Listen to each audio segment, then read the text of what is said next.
Happy Monday. And then there were 10 pistons. Look at this. We're in the Black Sapphire 08 M5.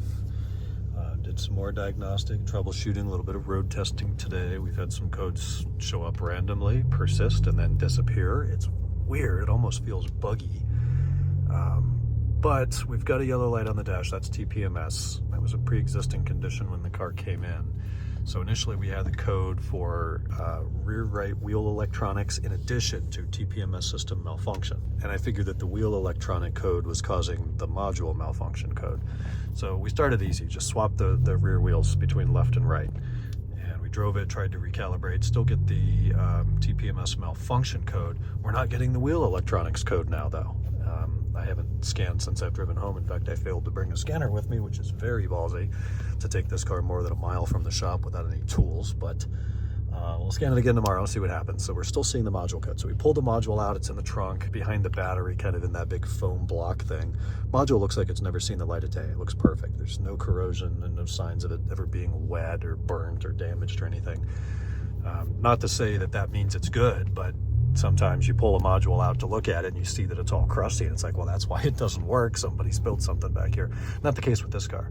So doing a little bit more research, this is RDC TPMS, not RPA, this being a 2008, meaning it's not using the wheel speed sensors, the ABS sensors, to tell if a tire is low, but it's rather using actual sensors in the valve stems. They're metal valve stems on all four wheels. Then each wheel speed sensor in the tire transmits its data to a small sensor nearby. That sends it to an aerial antenna, which beams it to the module. It's extremely complicated, and there's nothing wrong with RPA that I prefer. They call it FTM, flat tire monitor, in the 06 and 7 model year E60s. But he does want us to look into that, so I think we may need to pull a module out of another car, see if it's coded to the car or not. Shouldn't be. Pop that in, see if the problem goes away. If it does, we'll order him a replacement module. If it doesn't, then I'm thinking it's probably the antenna, or I don't know. I'll have to study the circuit more and see what else is in there. I'm going to order my Monday night in and out. I'll be right back. Okay, we're taken care of there. So one of the big fights with this car was the MDM button. It turns out you do actually need to change the button panel for that to work. I don't understand why. All these are switches. There's 3 wires that go into the back. You've got your voltage for the illumination, your ground for the illumination, and a signal line on a bus that goes to the SCM A169 back behind the dash. So how it knows what's printed on the button, I don't know. MDM is... Actually, maybe I'm answering my own question here. The TPMS button that was here in an SMG car was a press and hold type button. This is... I mean, it only presses in and out, but the first time you press it, MDM is on. Second time you press it, it's off. And if you press and hold, then of course that's the full DSC defeat. So maybe just the type of button that is makes a difference in how it sends that signal. I don't know, but it's working.